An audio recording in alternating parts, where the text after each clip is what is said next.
Thank you so much for coming out. It's an honor to be here with you, kicking off the first of what is going to be many stops on FAIR's Pro-Human Tour. So thank you all for coming, and I understand this is one of the hotter days in Denver. But see, I'm from Philadelphia, so it gets this hot, plus you get the humidity. It's like having somebody stand on your shoulder. So I feel fine just baking is fine by me. So we are thrilled to have you here today, and we have an absolutely wonderful panel for you. And my name is Brian Kors. I've been with FAIR for about just a little over a year, and I'm the Director of Strategic Relationships and Partnerships. And I think one of the things that's very special about this organization is that we're attracting people from all over the political, ideological spectrum, but across different types of institutions and walks of life. And our panel is a great representation of that. We have people from the arts, people from the academy, and people with a wide variety of backgrounds. And I know that I came to FAIR from 15 years of high school teaching, and also because I'm a parent and I care deeply about the world that my children are going to inherit. And I know that that's part of the origin story of FAIR. And we have today with us our founder, among other people, is Brian Bartning. And he's going to tell you a similar story about how this all got started. But I'd like to introduce all of our guests. First, we have Will Johnson. Will is active as a chapter leader for FAIR's Douglas County chapter. We have Daryl Davis, professional musician, writer, lecturer, bridge builder. We have Heather Blakesley, who comes from my neck of the woods, Philadelphia, who is an editor, writer, artist, musician. We have Eric Smith, who's also lives in Pennsylvania, is a professor of rhetoric and composition at the York College of Pennsylvania. FAIR's founder, Brian Bartning, who came up from Miami, Florida. And we have Lorene Bohl, who, in addition to working with Will as a chapter leader in Douglas County, is also the Colorado State Coordinator. And we have some other FAIR chapter leaders with us here today, and we'll get a chance to interact with everybody later. Thank you.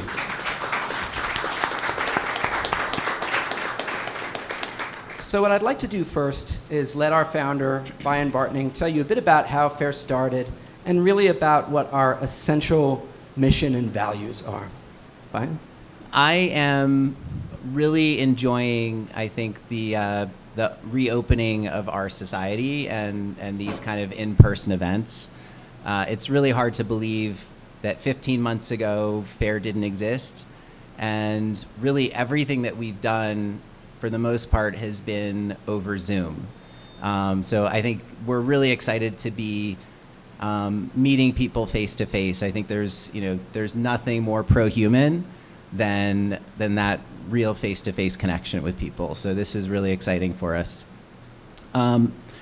So as Brian alluded to, I'll tell you just briefly what was the inspiration for the start of FAIR, and it really started with the fact that I'm a father. I have 2 young children who were in a school in New York City, and the school, I would even say maybe in a well-intentioned way, had introduced a new curriculum which was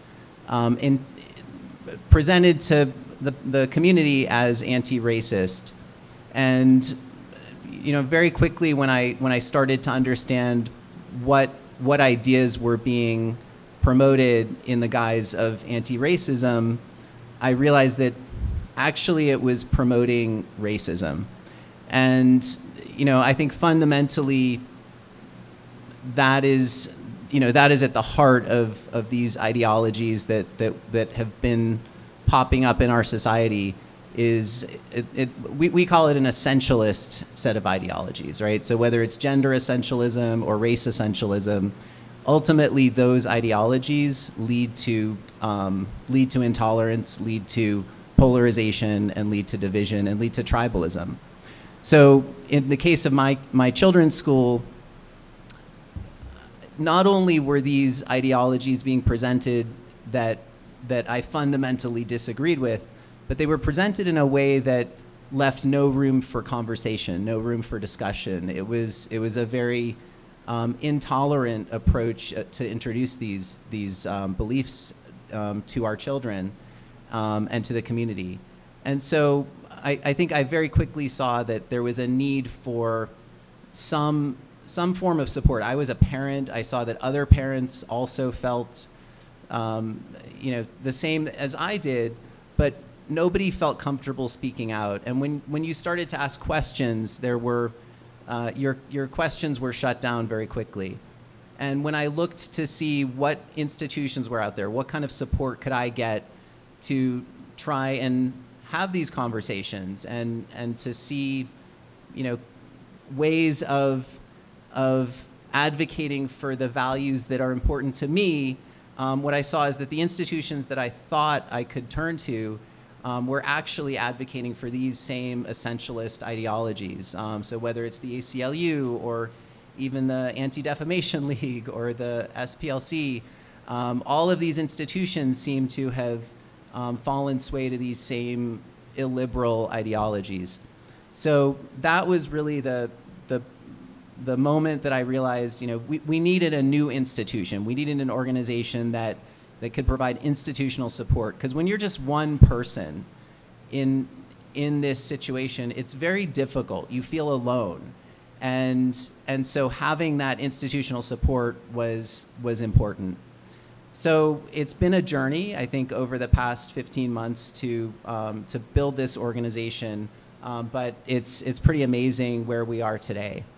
I wanted to share with you just a few words about what FAIR is and what we stand for, because I think that, as Brian mentioned, we are an incredibly diverse organization. There are people from all different political backgrounds, people from all different beliefs, different faiths. We have people who are Mormon, people who are Christian, people who are Catholic, people who are Jewish, people who are atheists, and they've all come together under FAIR. And why is that? Well, it really comes down to what we call the pro-human approach. And I think that those values are values that I would argue are consistent across any sustainable belief system, right? I think that ultimately, no matter what your personal beliefs are, I think these values are at the core of really any healthy functioning society. And so, it's not a surprise that these values are not at the core of some of the ideologies that have become popular in our society today. So what is the mission of FAIR? FAIR is an organization that is committed to advancing civil rights and liberties for all and promoting a common culture based on fairness, understanding, and humanity. And on our website and in the Pro-Human Pledge, we define what fairness, understanding, and humanity mean. And that's important because I think we've become one nation divided by a common language. I think that often people use words in different ways. And so we think it's very important that we're clear. What do we mean by fairness? What do we mean by understanding? And what do we mean by humanity? And I think that the definitions that we're using are fairly consistent with what most people think those words mean.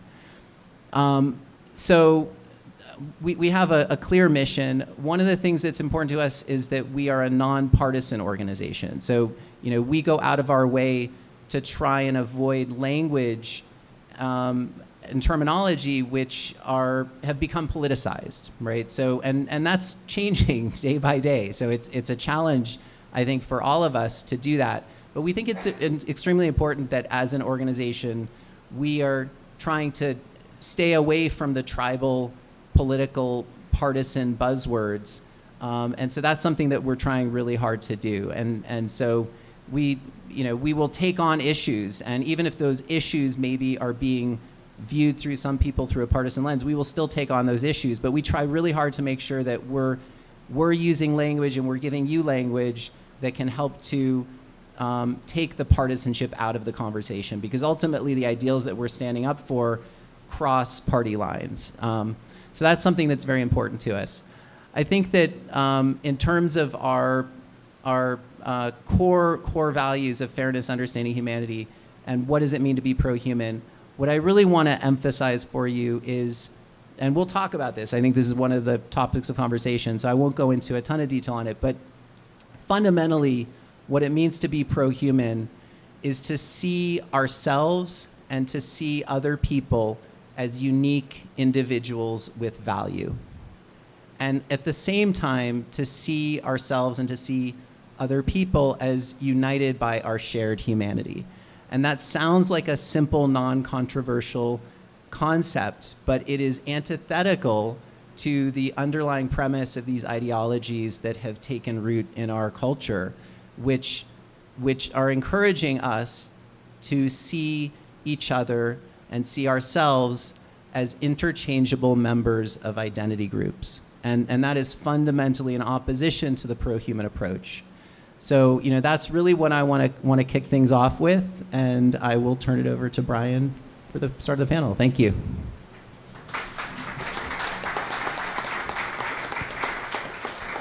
Thank you, Brian. So I want to dig a little bit deeper on this phrase that is so essential to FAIR's identity, which is the concept of being pro-human, and Brian touched on this. And I want to ask all of our panelists to respond to this question, but I'd like to start with Daryl Davis, because Daryl, in many ways, coined this for us. And so, Daryl, I'd love to ask you, first, what does it mean to you to be pro-human, and what brought you here? Why FAIR? Well, I'll start with the second question first. Why FAIR? I've been approached by numerous other organizations to come on board, this, that, and the other. And a lot of them had a lot of good ideas, but FAIR is one of the very few that I resonated with. After having a conversation and interview with Brian, he is a person of action. A lot of people want to sit around and preach to the choir. They don't want those people in our organization. As Brian pointed out, FAIR is open, it's nonpartisan. You believe what you want to believe. Come in, we will share our humanity. We will discuss diversity of ideas. And that really, resonated with me. And so FAIR is one of the very few organizations that I've chosen to lend my name to and associate with. In terms of the pro-human thing, Brian and I had a conversation, and of course we all are aware there's a lot of racism in this country. There always has been. Some things have gotten better, but we still have a ways to go. So we got into the discussion of anti-racist. And I said, well, perhaps we should not label ourselves as anti-racist. A racist is a person, just like any of us. That person is a human being, perhaps a human being with bad ideas and bad ideologies. So rather than be anti-racist, why don't we be anti-racism? Because racism is a learned behavior. What can be learned can be unlearned. And so let's replace the word anti-racist, because we're not against the person, but we're against their ideology or their message. Let's replace the word anti-racist with pro-human. And that resonated with Brian as well. And so that's where we came up with that term, pro-human, because we can talk all day long about what we're against, but can we speak about what we're for? Thank you, Daryl. As I mentioned earlier, everybody on this panel comes at these issues and comes to us from a different background and different vantage point. So I want to ask this same question sort of for everybody, and we'll start with Will here, of what brought you here. How did you end up finding us, and why did you find us? And if you'd like to add any layers to what pro-human means to you, that's for all of you, please feel free. Sure. So, Will. Yeah, thanks, Brian, and thanks everybody for being here. This is awesome to see everybody on a Saturday afternoon in June out here. So really, really thank you guys. I'm just a regular parent of 3 young kids, and I think like so many of us parents over the last couple years, our eyes have really been open to what's going on in the K through 12 culture, our larger culture. And so I kind of come at this from very much kind of a K through 12 education lens. And I think it's a really pivotal time for our local communities, our state, our country. And I think what it comes down to are we going to regress by stereotyping and judging each other based on immutable traits? and as Daryl said, not allowing any diversity of thought, on that topic? Or are we going to progress by more fully living up to our founding principles? Yeah, I think by more fully living up to our founding principles, by treating our kids, training them to think they're individuals with self-determination, and celebrating our shared dignity that's grounded in our common humanity. And the second thing that really I think is pivotal is the question of do parents own their kids' education and by extension their moral formation, or does the state? Well, parents do. And we need to make sure that we equip parents with the transparency, the partnership within schools that we are owed as parents, and we owe them a certain amount of, I think, partnership back. But what I realized in kind of thinking through those last couple of years is really two main things. Number one, we each have a real sphere of influence. Each of us can make a real impact. And number two, we're not alone. Far from it. Most parents agree that they don't want their children stereotyped by race. Most parents agree that they want schools to focus on academics and not activism. And I think what FAIR's done for me is help me to link up with other like-minded parents. And when you have that sense that you're not alone, you kind of can get going on a route that really can snowball quickly in a positive way, because these principles, as Brian said, are so broad tent. They are nonpartisan, and they are what most people agree with. So we started our chapter a little over a year ago. It's been great to see the impact. I think it's been humbling to see that impact, and I'm just grateful to be part of an organization like FAIR that's building things. And then just one thing on the pro-human point to add to what Daryl was saying. I think that one of the things that really hits me as being pro-human is our country's founding ideals. So when we think about equality of opportunity, we think about individual rights and the concept of e pluribus unum, those are at the heart of the pro-human message. And it's more fully living up to those ideals. That's why we've made progress as a country. So that's what I think is also at stake, is how are we teaching our children the history of this country?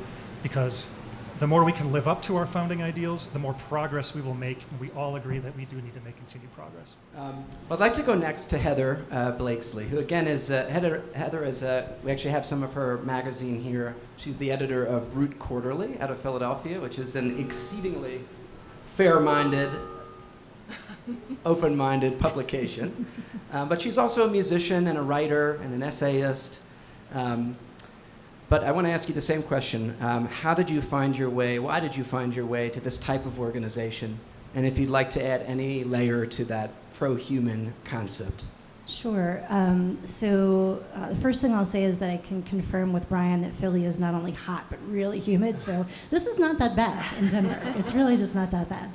We basically live in a swamp, in case you need to know. So I started Root Quarterly about 3 years ago, but had started it really in my mind many, many years before that. My partner and I, Walter, he's standing over there dutifully taking pictures, had started realizing that people couldn't talk with one another anymore. And their fake news was proliferating, and the media and social media was kind of taking over the discourse of how we spoke with one another. And it was starting to infect every part of our lives. And so when you're a hammer, everything looks like a nail. And as an essayist and writer and person who has worked in the arts, I thought, well, why don't we create an alternative space where people can have open-minded conversations, where we can pull together over art and beauty, which is something that I think does connect and unite us. And we started putting the magazine together to do that. And as we started doing that, we started finding like-minded writers, intellectuals, people like Jonathan Haidt and others who we were really profoundly influenced by. And so as we see those groups of thinkers and writers and others, forming in constellations at different organizations like FAIR and FIRE and Heterodox Academy, which is the conference that we're all here to attend this weekend, the more we read, the more kind of the more it felt simpatico to what we wanted to do. And I think that's why I'm here. I think I want more people to have better ideas. As Daryl said, racism is a really bad idea. It needs to be, to the extent our tribalist nature will allow us to be eradicated. But when it comes to being pro-human, I think a larger thing that I think about that comes from another part of my life. I almost became a biologist. And the human species is really interesting. I mean, it's a fascinating, fascinating species. It's one of a handful of species on the planet that is kind of a super species that's super successful. But before you start patting yourselves on the back too hard about that, some of those other species include termites and ants. So it doesn't actually require a super big brain or a lot of kinds of, other intellectual horsepower to be able to be successful like that. But if you think about really what that means, what it means is that we operate from a nest and we specialize and we network. We specialize and we network. My father knows how to run nuclear power plants. My sister knows how to make vaccines. I, humble person that I am, can put a magazine together as my contribution to all of this. But if we don't share diverse perspectives, if we don't learn how to talk with one another and to share what we know with others and what our perspective is with others, we don't move forward as a culture, we don't move forward as a species. And given the existential threats that we face, climate change, nuclear annihilation, killer robots coming to get us, right? We have to band together more now than ever, and the war in Ukraine has also put that in stark relief, that as Americans, we are all American. And so for me, the pro-human message is also about us being literally as one species that needs to kind of pull together and learn how to operate in a better way that treats people as individuals, but also understands that as individuals we can't accomplish much and that we have to do that together. And so the pro-human message of FAIR really resonates with me because we need to link arms as much as we can. Thank you, Heather. We have a lot of divisions at FAIR, I mean the good kind. We have FAIR in medicine, FAIR in the arts. I think we just added FAIR in the biosphere. We take it down to the species level. Okay, well, I'm going to try my best to not talk your ears off, and if I go too long, just, signal or something. It is very difficult for me to reduce this to a few minutes. A lot has happened in the last 3 years, but what I'll try to do is, I'll start with telling you my main impetus for doing this work. The first is what's happening with my field of rhetoric and composition. Now, philosophers from Socrates to Cicero to John Locke, Francis Bacon, they all said this: language and communication is the most salient thing that separates us from the other animals, right? Therefore, rhetoric, communication, is inherently pro-human. To be a rhetorician, to understand rhetoric, to appreciate it, is to appreciate humanity. So I'm all about pro-human before I started using the term, right?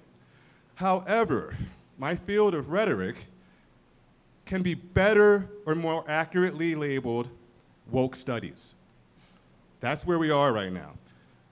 These are rhetoricians, experts of communication, who refuse to communicate. That's a problem. There are also people who refuse to see people as individuals.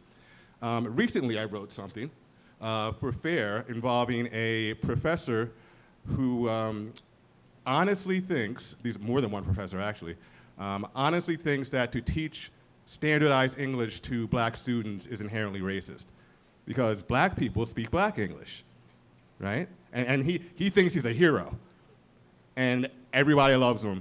And when I say, wait a minute, that's not really right, I get called a white supremacist. Now, being called a white supremacist by a white person blew my mind. I'm still recovering. But when the dust settled, enough, I realized that I had to do this work. The other reason why I do it is because, well, I already kind of mentioned it, race essentialism. Not all black people are the same. We have different ideas, different hopes and dreams, different favorite colors, right? It's not black for everybody, all right? So that's why I co-founded Free Black Thought, which is a website and journal that showcases viewpoint diversity within the black community. I don't even like saying black community. That's essentialist, So I don't fit in my own field. I am quite frankly a pariah, right? I'm the only person speaking out against this. And when I realized that this wasn't going to, work from the inside out. I had to go outside of the field and try to, for lack of a better term, attack it from there. And that's why I'm here. And FAIR is one of those organizations that can help me do that. It's against intolerance and racism. I'm all about that. I thought my colleagues were too, but I was very, very wrong about that. So that's why I'm here. I'll stop there. Thank you, Eric.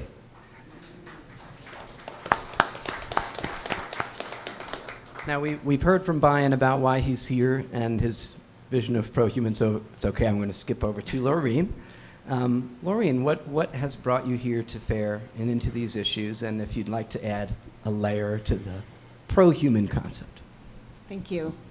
I never would have dreamed in a million years that I would have been here. The racial reckoning of the summer of 2020 really turned my world upside down. My values of casting aside stereotypes, treating people the same regardless of skin color, just automatically seemed to be outdated. And both my workplace and my kids' schools were embracing this movement of prioritizing group identity. And I just quickly recognized in myself that I could not sit on the sidelines and watch my community succumb to this ideology of divisiveness and intolerance. So in 2021, about a year ago, I retired from my 23-year career as a human resources consultant. I needed to step up and do my part. And so now I am a volunteer. I like to call myself an advocate of classical liberalism. I don't know. That's the best I can do. So I now co-lead with Will the Douglas County chapter of FAIR, and as Will suggested, we are focusing on educational issues, and really it's a grassroots movement where we're promoting individual dignity and academic excellence in the K-12 public school system. I'm also the state coordinator for FAIR, and in that role I aim to promote FAIR's pro-human approach to leaders of business and healthcare and the arts. My vision or my interpretation of what it means to be pro-human is to give people the benefit of the doubt when you meet them. Just assume that we all have good intentions and let people prove you wrong. So that's my short and sweet answer. Thank you, Lorraine. So now that we have this concept of pro-human pretty well articulated by several different people, I have some specific questions for our panelists about sort of how we bring these values into the world, how we manifest them in different places. And this is where I want to sort of leverage the diversity of this panel in terms of where people are operating and where people are working. So my first question here is for Eric. I think many people who come to us at FAIR talk about young people. What is the world now like for people, say, under 30, under 18? And what's it going to be like for the really young people and their children? And Eric, you've been around many, many, many college students for years now. And I wonder, in terms of your approach to teaching and learning and just how you talk about these things with your students, how do you translate pro-human values as an educator? First and foremost, I am a professor of rhetoric. So what I tell them regarding, pro-human values, classical liberal values as well, what I tell them is couched in rhetoric and rhetorical theory. These are rhetorical endeavors. This is about language and how we use language to not just, convey messages, but to persuade, to interpret things, right? To show people who we are. So lately, and by lately I mean the past 3 or 4 years, I've been talking about rhetoric through what's called empowerment theory. Empowerment theory is the main subject of one of my books over there. Don't take my word for it. And it involves emotional intelligence, it involves rhetoric, but ultimately it is a 3-pronged system And those prongs are the interpersonal empowerment, the interactional empowerment, and behavioral. I don't have all the time in the world. I wish I did, or else I'll talk about all of them. But I'll talk about at least one, and maybe I can sneak another one in there before my time is up. When we think about being pro-human, we're thinking about treating other humans with respect, with dignity, right? Having a positive outlook when we approach people, giving them the benefit of the doubt, and things like that. But we often tend to forget one human, ourselves. We don't think about how we should talk to ourselves about this. Why do I say this? Well, it's not really my idea originally. The great Francis Bacon came up with this. He defined rhetoric as the application of reason to the imagination for the better moving of the will. Now, that may be hard to wrap your mind around right now. I'll help you out. What Bacon was trying to do was make sure that our emotions didn't overpower our reason. He was seeing that a lot lately, even then, all right? This is the new stuff. The 1600s, he was like, you guys are way too emotional, all right? So he wanted to do something about that. And in the advancement of learning, that's what he did, and that's how he defined rhetoric. The point of that is to keep people from doing what's called emotional reasoning. Now, to me, that's an oxymoron. But what he meant was, don't think with your feelings. Think things out. Think critically, right? Ask questions when you think somebody thinks a certain thing, right? Don't just go with your emotions. And I think he's very right about that.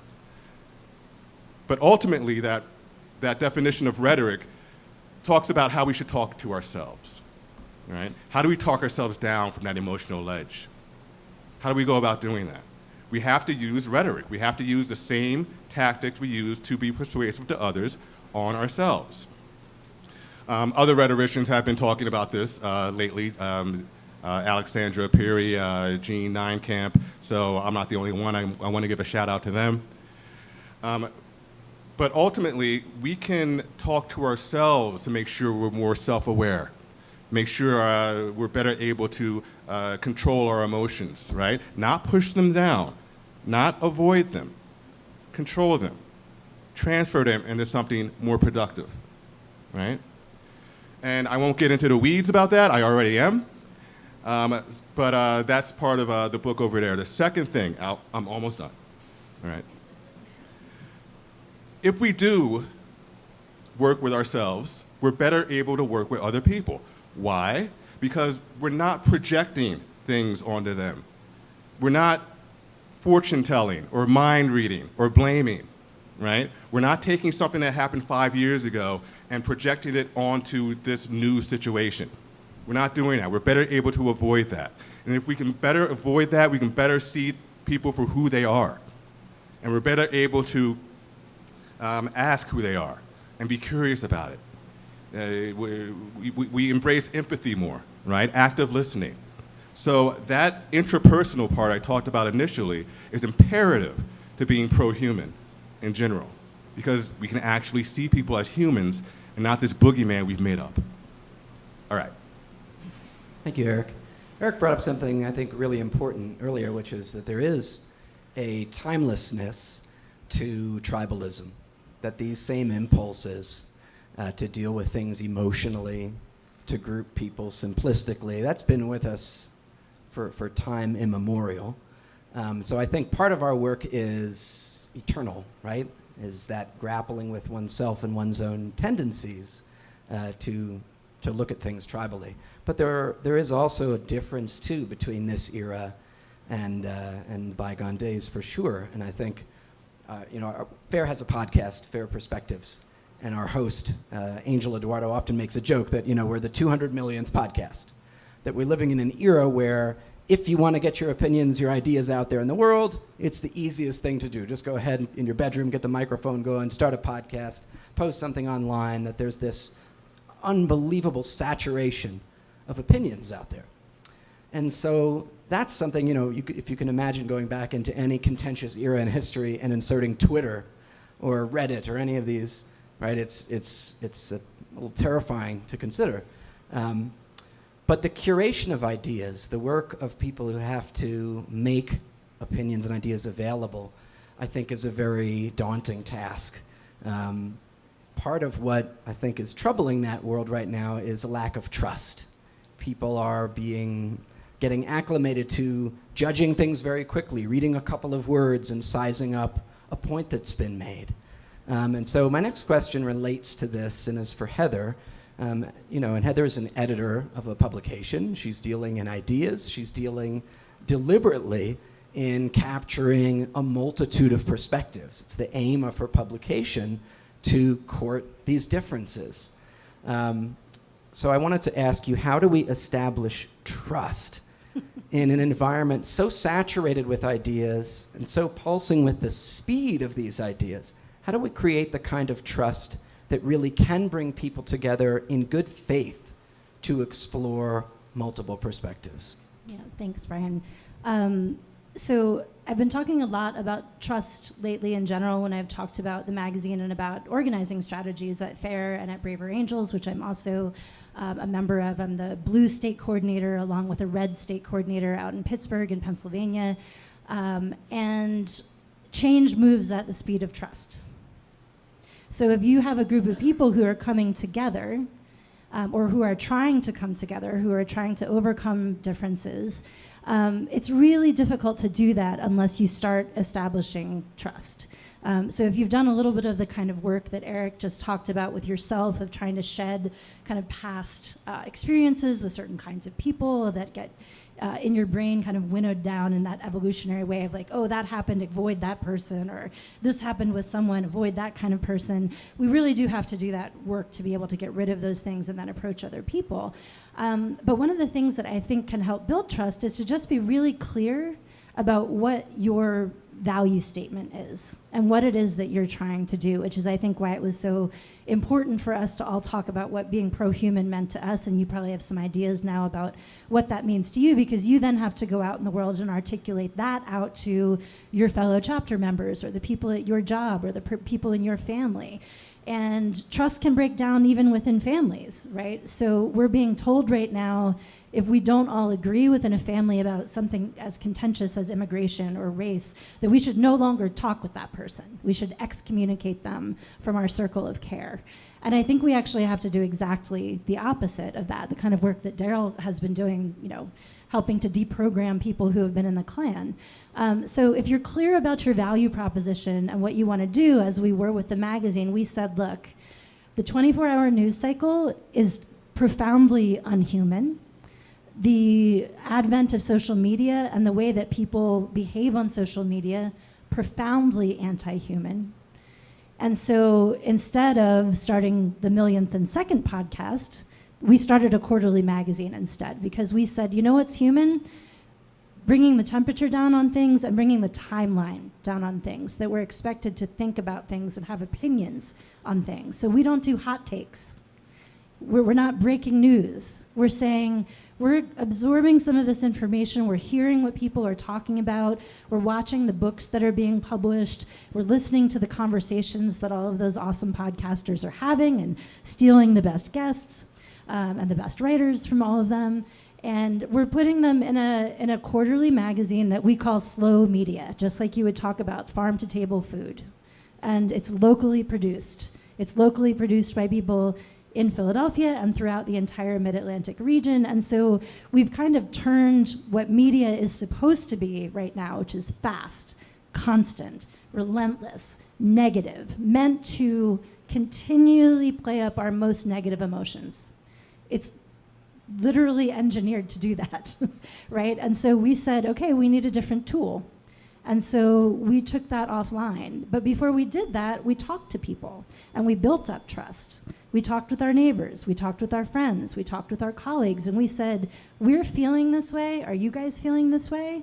And they said, yeah, and we said, we think if we do this, we might be able to have a different conversation. Does that interest you? And the answer is yes. And so we launched the magazine, and we've been through some difficult conversations and some difficult situations where we had to really stand for what we said that we were going to stand with. But it's a lot easier to do that when you're not alone. And so I think as I'm giving people advice about as they're forming chapters, both with Braver Angels or with FAIR or in other organizations that are trying to do this work, Courageous Conversations and others, I think no matter what the tool looks like, whether it's a podcast, whether it's a chapter, whether it's a book that you're writing, whether it's a supper club that you're doing, you can't skip that step of building trust. Because once you then hit that wall of, oh, we just found out we disagree on something, you have that framework and that kind of platform to work with where you've already established that you're coming at things from a good faith perspective. And your first inclination is going to say, okay, instead of we just realized that we don't agree on something, I'm now going to go into defense mode and defend my position, right? And the other person goes into defense mode and they want to defend their position. That's no longer a conversation. That's a pitched battle, right? So one of the things I like about the way Braver Angels approaches their workshops is if you go into a conversation like a red-blue workshop, your stated goal, again, back to these explicit kind of rules of engagement, right, is you're not going in to convince the other person of your position. You're going in explicitly to try to understand the other person and where they're coming from. And so I think just generally when we're talking about the prospect of building trust, we all have to do a lot more listening and a lot less talking, and ask those questions that we really in good faith want to know, right? It's not the question of like, when did you stop beating your wife, right? That's not a good faith question. You have to ask good faith questions that really get at the heart of what you want to do. And as you find that cohort of people to do the work with, it becomes a lot less scary if you can kind of link arms with people, because the next, when somebody calls you a white supremacist, you can call up a friend and be like, Eric, they're crazy. Like, they're literally crazy. Eric should be able to joke with me about being white and not have me freak out about it, right? That's okay. Humor's okay. We're just all people that are just trying to figure this out, and we're trying to do it together. So treat other people the way you would want to be treated and ask the kinds of questions that you would want to be asked. And then you can make that next tactical or strategic step about what it is that you want to organize or do, but don't leave out the trust building. Thank you, Heather. So in a little while, I want to kind of shift gears because I think we have a lot of Coloradans in the room, right? Can I get a show of hands? How many? Okay. Yeah, so we want to absolutely make sure that we have some time to hear from our Colorado leaders to talk about some Colorado issues in this space. But I want to do a couple of quick things before we do that. First is just a human check-in here. Does anybody need a water? It is hot, and I want to take a moment for that if you need it. Another thing, too, is we're going to make some room at the end for some questions. And I know sometimes in a talk-rich environment, one can forget to write down or pause or write a question. So if you want to take a moment and either write a question down or put a question in your phone, something that's on your mind for later, so it doesn't get sort of washed over by the rest of the talking. Let's just take a moment if you do have something on your mind that you want to ask about and get that down. And if you need a water or a brownie or some fruit, we have that over there. All right, so before we switch gears a little bit and start talking Colorado, which I know is of great interest to you all, I want to do a little bit of a quick fire challenge here. FAIR had the meeting of our first internship cohort, about 17 interns, earlier this week in Manhattan. And it was really amazing to see young people who, embrace this pro-human approach in an institutional setting that seems particularly stifled. But the question I'm left with always is, will they bring that courage, the same courage that had them step out and apply for this internship, will they bring that back to campus? And I think everybody is concerned about, right? Will young people embrace this? Can they show the courage? So Daryl told a story that many of you have probably heard before, and he told it to the interns about his very first meeting with a Ku Klux Klan kind of grand wizard type of figure. And it was fraught with danger, literal physical danger. There was an armed marshal that stood, pistol at his hip, while Daryl talked to this guy. There were moments when it almost became physical, and yet he persevered. And over time, it took a couple of years. He got to know this person. They became friends. And ultimately, this person left the Klan. And Daryl always says at the end of this presentation, look, if I can do this with an actual Ku Klux Klan member, then you can patch up your differences with your friend, your neighbor, right? So the question I want to put to this panel, and I want to see if we can do it, if you can, whatever you can capture in about 1 minute, I want to know, how do we inspire younger people to be courageous in this way? I think first of all, making it clear that it's needed, right? That our next generation needs to have the confidence and the courage to step up, and that what they're standing up for is progress, is building on the progress we've made with the civil rights movement and other things. These kind of principles that we espouse are about building, not tearing down. And again, we all agree we need to build. I think the second point is assuring them that they're not alone. That again, like we talked about earlier, it's not just parents who agree with these principles. It's large parts of our community as well outside of that. So they are not alone. I think the third one is, get one under your belt. Say, for me, it was like speaking at the school board at school board meeting the first time.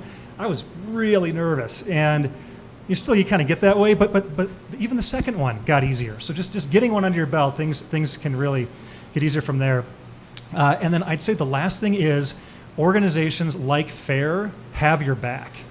So I've seen, and there was an announcement from FAIR just a couple days ago around some legal support they're providing a person. And so when you know that organizations like FAIR have your back, that only increases your confidence to have courage. Thank you, Will.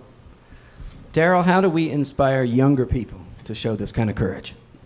Okay, well, first of all, I would say I wouldn't go after inspiring courage first. What I would try to inspire is curiosity.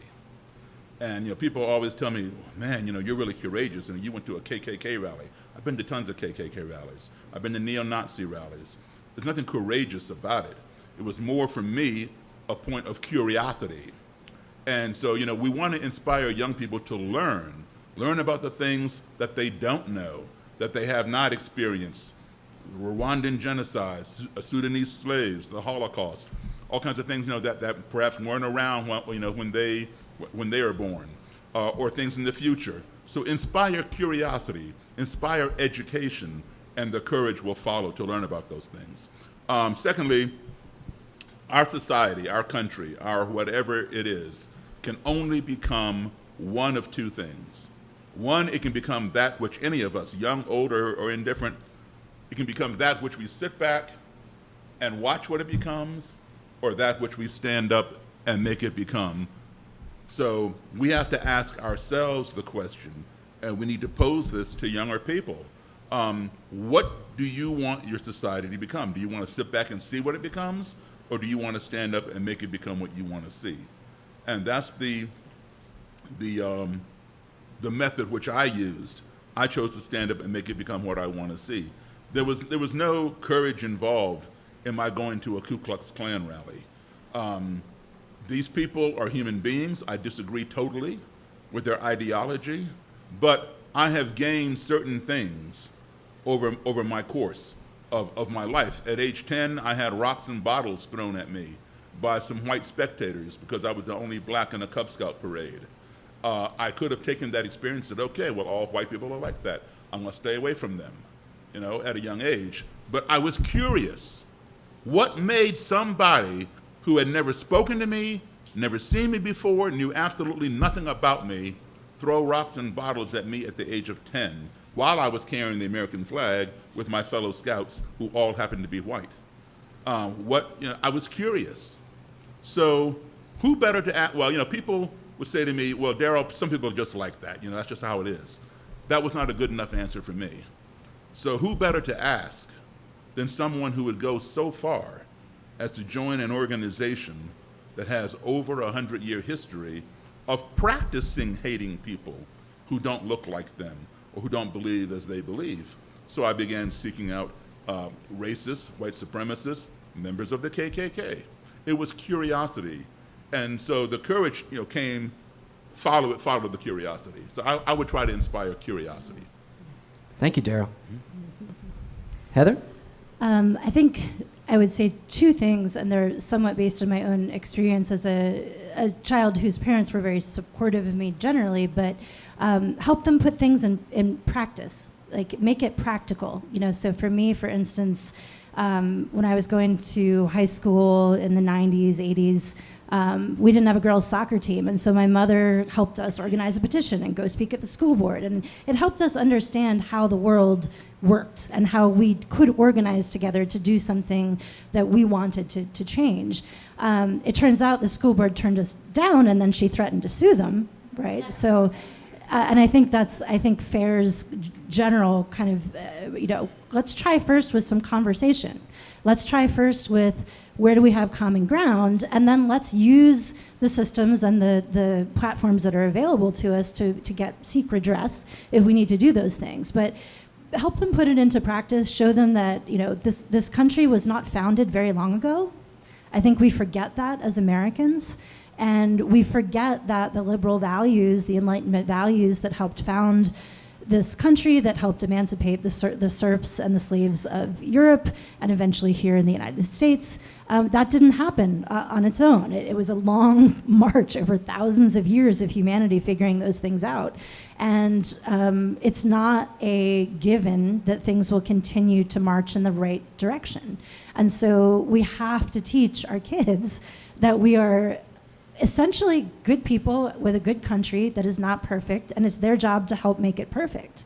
There's nobody else that's going to do the work. There's not some special class of humans out there that's going to figure this all out and give you a roadmap and a plan that they've all got situated. Make it part of their day-to-day and make it relevant to their experience. And then the second quick thing I would say is, a lot of people don't like advocating for themselves as much as they like advocating for other people, right? So I have a platform. I have certain natural talents. I have certain interests, curiosities, as Daryl was saying. And I think that this is one of those places where I can place a fulcrum for change. I can do that, and I can do it to help other people that maybe don't have that platform or that are a little bit more reticent to speak out loud the things that they want to. Because when we all start to do that, if we simply just say what we actually believe, which is in a country that values free speech, we ought to be able to do, we'll find out when we're wrong, and we'll find out when we're right, and we'll find out when it's somewhere in the middle, and we get to move forward together. So make it practical, and remember that this country didn't build itself, and it's not going to make progress by itself, and we've got to do that together. Thank you, Heather.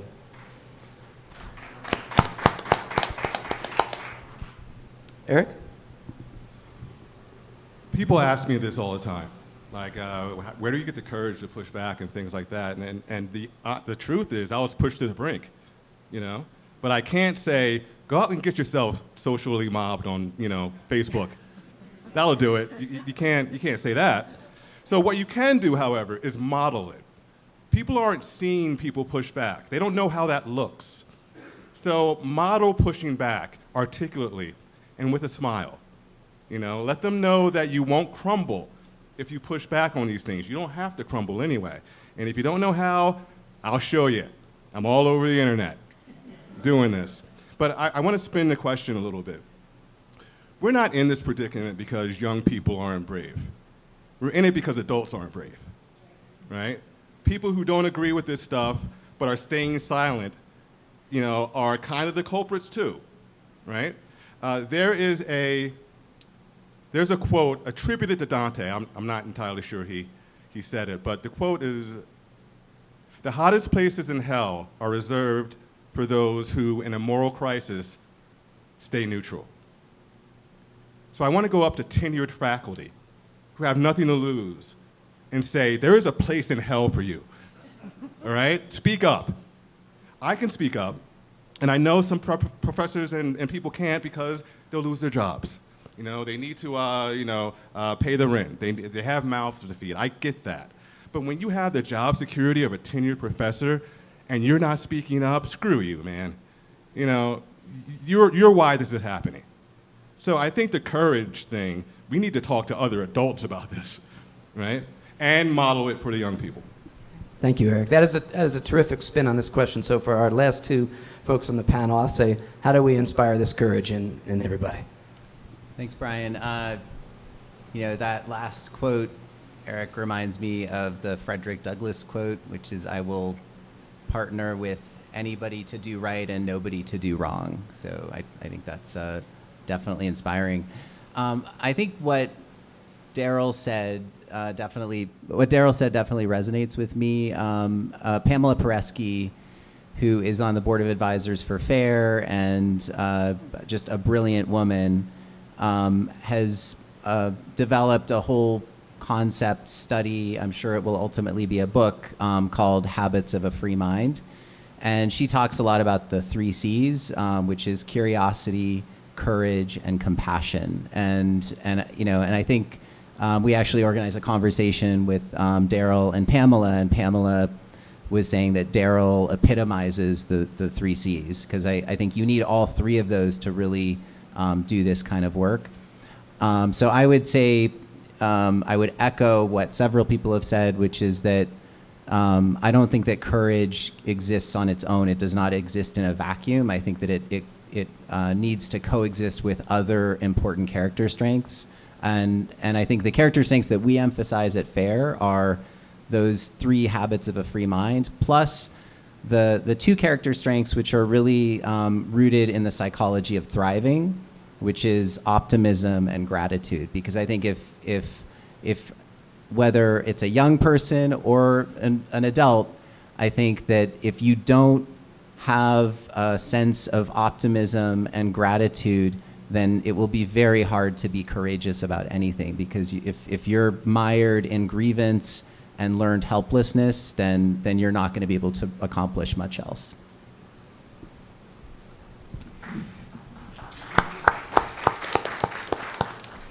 This question is very personal to me because my 2 kids are at university. And I have done my best to inoculate them against this ideology. And in terms of inspiring courage within them, I agree with Eric. It's about being a model. And so much to their chagrin, I'm always sharing with them, this is what FAIR is doing, this is what I'm doing with FAIR, sharing Wall Street Journal articles with them, opinion pieces. And with my youngest, who just finished his first year at CSU, we have the fortune of going to campus and visiting, and recently at the student union there was a sign about check your privilege. So I just kind of joke with him when I talk to him, so have you been asked to check your privilege lately? And some of it too is just giving him some sound bites, right? Like the language to tell a professor, that's not an appropriate question and I will not answer that. I think that's just having that confidence. He can see it in others and giving him some tools. And in this case, I think a lot of what we're all missing is the language and how to speak back. Thank you, Lorraine.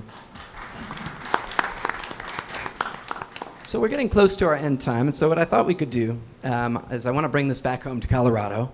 So I'm going to ask our 2 Colorado folks here to kind of tell you about big pressing issues around here and where they're getting involved, what's on their minds. And then after that, what we'll do is, I know some of you have questions. Our panelists will be here. We do also have a table full of books. We have 2 of Eric Smith's books, including his most recently published book, which takes chapter 2 of his first one and fleshes it out in a whole book. And he'll be on hand to sign books. And we have copies of Heather's Root Quarterly publication. I saw some folks grab that. And everybody can hang around and we can do a little meet and greet and eat the rest of this food if you're so inclined. But since we are Coloradans here, I'd like to bring this to Lorene and Will and ask you really what kind of the most pressing issues that you see out there right now. And in particular, maybe in K through 12 education, I know that's one that concerns both of you deeply. But what are the most pressing issues for you in Colorado that require a pro-human approach? I'll let you 2 sort out who goes first. Yep, I'll start off with that. So, in my opinion, what's missing in K through 12 is viewpoint diversity, and specifically the viewpoint of parents. We saw this with COVID. It was just heartbreaking to see so many parents like plead with board members at meetings to strip away the mask mandates, do not go forward with vaccine mandates, and how the impacts of masks on kids. And regardless of these pleas from parents who are the only people who know their kids so well, the mask mandates went forward. Another example of voices of parents just being ignored is when parents go forward and having discussions with teachers and principals about concerns in curriculums and reading lists and assigned reading lists. And the feedback is, well, you can just disenroll your child from that specific exercise or opt your child out. There's just no discussion about why the concern, where is the concern coming from, and how to rectify it. And then the latest issue we're dealing with is gender identity. And it's very, very concerning. I'm sure you all are aware of this, that parents are being explicitly and consciously cut out of this conversation. And when a child identifies as transgender and they do not want their parents to know, the teachers are siding with the students and not the parents. And that's very concerning. So there is now a culture of mistrust between parents and teachers. And it's all because parents are not being heard. And so what Will and I have been employing our community to do is to re-engage with teachers and administrators and role-playing sometimes on how to have a constructive conversation. And when a constructive conversation happens, 9 out of 10 times the issue is resolved. And it's almost kind of like getting back to basics, really. And FAIR's role in this whole thing is that we've been able to build our community, we have resources, and this is the way I believe we are going to affect lasting change. It takes place at the grassroots level. It's slow, but when change is slow and methodical and thoughtful, it will stick. So that's my interpretation of what's missing from a pro-human perspective in K through 12 education. Thank you, Lorene. Will, anything to add about? Yeah, those are really good points. I would say, and this is true probably of every state, but and every community. But I think what we're seeing in Colorado today is, well more than half of kids are not grade level proficient in reading and math. And that really does not set them up well for life, right? We want to achieve equity. Let's teach kids how to read, how to do math. So I think it comes down to how are we using our classroom time in part, but also where I see the FAIR's resources and the pro-human message intersect here in Colorado is I think too often, when we train kids to think that their identity, their group identity, dictates their outcomes, determines their kind of where they sit on a power continuum, and we certainly see that in Douglas County. Some programs that are in the county, and again, it's not just Douglas County, but we see that kind of mentality starting to seep in. There's a real world impact to kids on that. So Jonathan Haidt, who helps lead the Heterodox Academy with the event this week, he talks about it in the book, The Coddling of the American Mind, which is a fantastic book. He says when we teach kids to kind of think through that they have an external lens or external control, right? They don't control their outcomes, and their group identity kind of dictates what they can achieve. That leads to anger, anxiety, helplessness, and those are all traits that are rapidly rising in today's youth, right? But he says conversely, if we teach kids to be resilient, to know their individuals with self-determination, then they have an internal locus of control. They know they can control their outcomes. He says social psychology research shows that leads to greater health, happiness, success at work. And so if we can kind of reframe how we're teaching, kind of empowering kids in Colorado schools, I think that has real world impacts. Just one other thing I would add that we're involved in here in FAIR Colorado is our state social studies standards. So recently, the state is revising the social studies standards that kind of set the framework for all schools or all school districts in Colorado on how to teach our history, how to teach civics, things that are very important for kids to know, but they're kind of reframing these. And they did the initial draft of those and sent them out for public comment and public viewing. And there were some real problems with those. They told kids they encouraged kids to really think about America through the lens of our flaws only. They not teaching our full history, right? When you do that, we should teach our full history, which includes our flaws and the great goodness we've been able to achieve.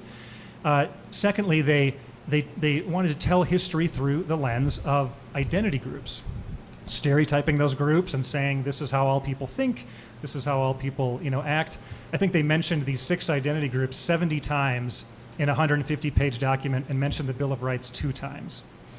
And then the third point that we had issue with was, in the good work to teach kids how to be knowledgeable citizens, they really said, and you need to be activists for these specific causes. So FAIR nationally sent a letter to the revisions committee outlining some of the concerns, talking about alternative ways of messaging, and then locally, the 4 chapters in Colorado, in conjunction with some other groups in Colorado, got a petition going and said, hey, here's our concerns, here's the alternatives that we promote, and we got over 2,000 signatures on that petition, and the revisions committee recently sent out their updated draft, and it was actually really encouraging to see that they implemented a number of the proposals we made and addressed some of the concerns we had and made the standards that much better, which is going to really help our next generation, as that earlier question was too, be engaged citizens who have gratitude, resilience, and a desire to continue to make progress in our country. Thank you, Will. So I want to thank you all for coming today and taking time with us and braving our own version of heat in here. So we're going to set up a book signing table here for Eric, and our other panelists will be here to take questions. But I just want to emphasize so much, this is an organization that is taking these values that you've heard so beautifully articulated today, and we're using those values as a foundation for constructive programs and resources. So FAIR is not just saying here are our concerns with the curricula. We've designed our own curriculum. We have teacher training programs. We're working on a Teacher Summer Institute. We have a diversity training program that already has clients. We have grassroots chapters in 40 states and Canada. A FAIR in Medicine division with fellowships. Heather and Daryl are both fellows in our FAIR in the Arts professional network. We just keep coming up with ways to constructively engage. Our legal department, as one of the panelists mentioned earlier, while we have brought gotten behind some litigation, what we mostly try to do is engage and have conversations first. And we've had success with this. Our legal team wrote to Emory Law School, which had denied a free speech club the ability to be a club. And just that engagement, just that constructive conversation led to a reversal, and that group is now functioning. So we're out there in the world and we're getting things done. And we hope that you will join us in this grand endeavor. And today was a great step. So thank you so much for coming and for being with this panel. And thank you to all of our panelists for being here and explaining what it is we're really all about. So please stick around. Panelists will be here to take questions, and we'll have a book signing. Thank you. And thank you to Brian and to Bayan too.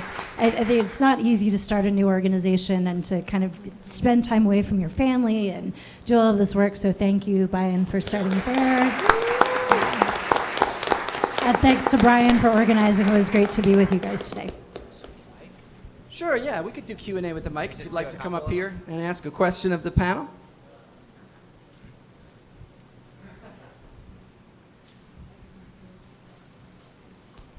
I'm just curious, watching this whole thing unfold, as was pointed out earlier, it really kind of, the whole woke thing went into hyperdrive in 2020.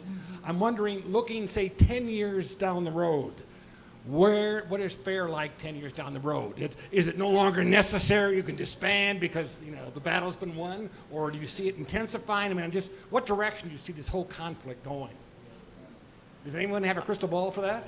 I'll take a stab at that. So I sort of half joked when I was forming the organization that it should have an expiration date, because I think one of the challenges in our world right now is I think we have a lot of organizations that have been formed to fight for specific causes, and when they win, they need to justify their existence. And so I think we've seen that happening.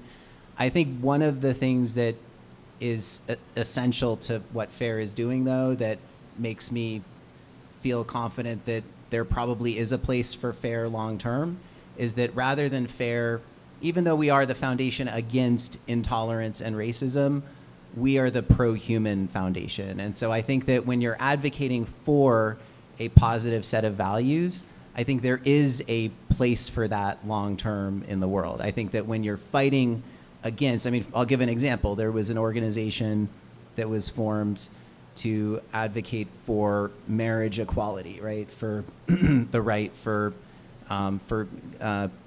people who are gay or lesbian to marry people from the same sex.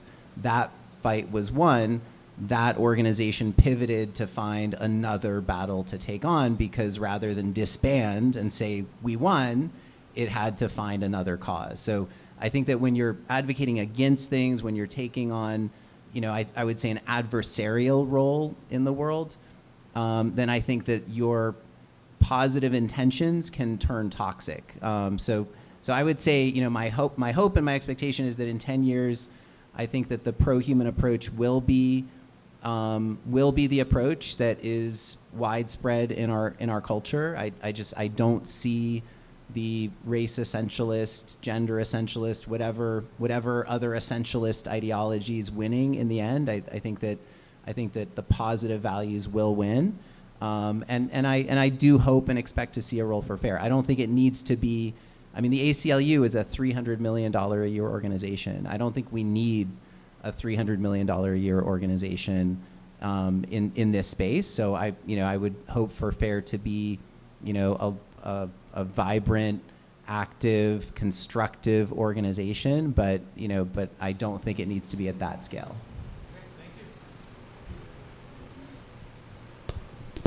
Thank you. So I appreciate all the work that FAIR's been doing. One of the things that I've been concerned about, I'm not sure if you guys are familiar with James Lindsay. I'm sure you are. He's been doing a lot of work.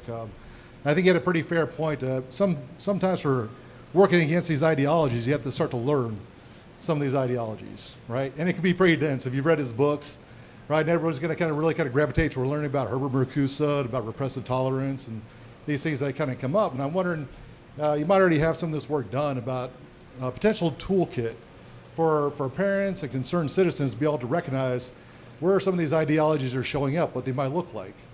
For example, I was at my daughter's school, and they talked about, in what way are the kids contributing either implicitly or intentionally to systems of inequities, right? Well, that's cultural hegemony, that's the repressive tolerance, it's the critical race theory, or even taking it a step further back, that's critical theory at the more underlying level. Well, not everyone's going to be able to identify those things right away. So is there work for trying to be able to boil these things down into simpler ways for parents or concerned citizens to be able to recognize where these things are showing up and have some way to start to organize their thoughts and their language about how to address these things? I'm actually working on an essay about that right now. It's a sequel to the one I published with FAIR about my colleague who thinks black kids shouldn't speak standardized English. He's not black, by the way. He's Japanese, so. Yeah, crazy, right? So I have two answers to that. The first answer is to show them the lineage, right? Critical race theory comes from critical theory, which comes from a Marxist think tank. Vladimir Lenin in 1922 gave a speech to the Communist Youth League. And he was talking about what education should be like. If you replaced the word communism with anti-racism, you're reading Kendi. I mean, it's like Kendi read this and said, I'm going to copy this, but use anti-racism instead. It is derived specifically from Marxist ideology. The tactics they use, Marxist ideology. It's not a conspiracy theory. The person, the colleague I talked about, the Japanese person, will tell you outright that's what he's doing. And they're not hiding this, right? The critical theorists, Henry Giroux, some other people I'm blanking on right now, they will say, yes, we're indoctrinating. You know, they're not hiding it. So show them that, A. B, ask for definitions, right? Ask them what they mean by diversity, by equity, by inclusion. Because one of the tactics is also to confuse you with language. For example, the new definition of racism means only a white person can be racist against a person of color. It can't go the other way around. If they really wanted to convey that message to the public so that they understood, they wouldn't change the definition of the word, not tell anyone, and then yell at people for getting it wrong. They wouldn't do that. They would use adjectives. I don't know, hegemonic racism versus counter-hegemonic racism, right? Traditional racism versus neo-racism, something. They would use adjectives. The fact that they're not doing that means they're trying to confuse you. Confused people are easier to topple. This is a tactic that goes back a long way. So ask for definitions as well. I would add to that as well that, because I think I agree with Barry Weiss on this. She has talked about this before, that you don't need to be a scholar in postmodern philosophy or Marxist philosophy in order to recognize some of these things all the time. And I think, I was a philosophy major. Eric and I were talking a little bit earlier about the fact that I felt like the world of ideas and of understanding the way that the world was constructed, which is why I do understand. I understand where you're coming from a critical, perspective. These things, they matter, right? Your experience, lived experience, does matter. But it's almost like you've got to let people, instead of getting further into the weeds and the details, pull back, right? And look at the world around you. And say, also, sometimes we come at things from a perspective where we look at the world in terms of the laws of physics. Sometimes we look at the world from the perspective of a biologist, if that's the work, that we're doing. And so anybody that tells you there's only one way to look at the world and to understand how that works is selling you a line, right? Because that's clearly not the case. And so I think we also have to figure out how to be generous as well. I think one of the best essays that I have read about this, and we're actually republishing it in the summer issue, is from John Wood Jr., who talks about reclaiming anti-violence in an age of anti-racism. And he gives very generous views of these two traditions of intellectual black thought in America, that you can vaguely wave your hand at Malcolm X and you can vaguely wave your hand at MLK, and you can see that one is being influenced a little bit more by Marxist ideology and one by people like Bayard Rustin, right? So understand it and maybe be as generous as you can to see the places where it is helpful. The original lawsuit that Kimberly Crenshaw was working on at the car factory, like, it mattered that those women were both women and black, right? The intersection of those two things meant something. But if you're only ever in every situation going to use that as a framework for understanding what's true and how to move past it, you've got to pull the frame back, because it's always more complicated than that. Brian, before you move on, I did want to make, I think, an important point that in terms of FAIR's entire approach, which is, while there are those who are redefining words and using words, I think, with the intention of confusing people, or really capitalizing on the inherent value of good words, right? Diversity is good. The opposite of diversity is conformity. Who wants that? We want, diversity is good. Equity literally means the quality of being fair and impartial, and that's how most people think of it. Equity is a good thing. Inclusion is a good thing, right? Racism is a bad thing. So if you allow the language to be redefined in that way, and you accept that, which I think some have, and in some ways I think some well-intentioned people who have seen the issues have aided in the redefining of these words, right? I think that seeds a lot of power and ultimately works against us. So our approach is not to reject the words, but to reject the really bad ideas. And so, you'll see us using diversity, equity, and inclusion unapologetically. We're very clear about what we mean by those words. We are very comfortable with the term anti-racism. Anti-racism means opposing racism. I think as Daryl pointed out, we are trying to be careful not to say anti-racist. We've slipped a few times, but I think that, there's a difference between being against racism and being against racist people, right? So I think that our approach is to really try to reclaim the language. These are good moral words, and we think it's important as a movement to really hold on to these words and not cede these words. Because if you're an anti-racism person, that's not a good place to be, But if you're pro-human anti-racism, and you contrast your pro-human approach to anti-racism with the race essentialist approach, and you can articulate why the race essentialist approach is actually creating more racism and not ending racism, I think that's just a better place to be. So, and as a rhetoric professor, I think you know the power of language, right? And I would say too, as a parent, if something just doesn't feel right in your gut, don't discount that feeling and rather explore it. Yeah, and to that point, I think the more we know our rights as parents, the more confidence we can have in articulating what we feel in our gut, as Lori said. And we have our kids should not be having compelled speech put on them. Our kids should not be told that they are going to be treated differently based on their immutable traits. So yeah, to your point, are we judging by color of skin or content of character? You kind of get a pretty quick sense of that, but it's grounded in rights. And that's where I would just highlight one more thing about FAIR's resources. So there is a parent toolkit.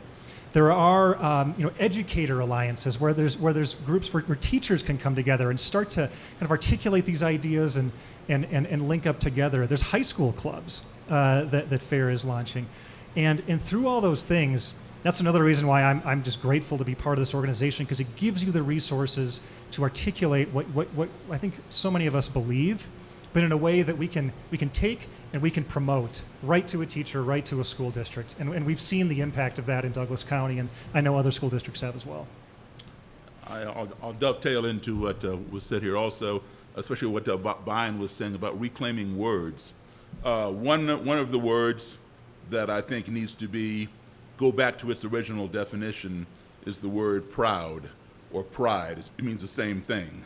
And the definition of pride and proud is the feeling that is derived from accomplishment. And so, I can say I'm proud that I wrote a book. I'm proud that I got a college degree. Brian can say he's proud of this foundation that he has established. Those are accomplishments. But when I hear people saying, white pride, I'm, black pride, and all these other kind of things, to me that's BS. Because what did you accomplish? The only reason you're black or you're white is because your parents were black or white. The only reason that you're Jewish is because your mother is Jewish. So what have you accomplished? Your parents may have accomplished that for you.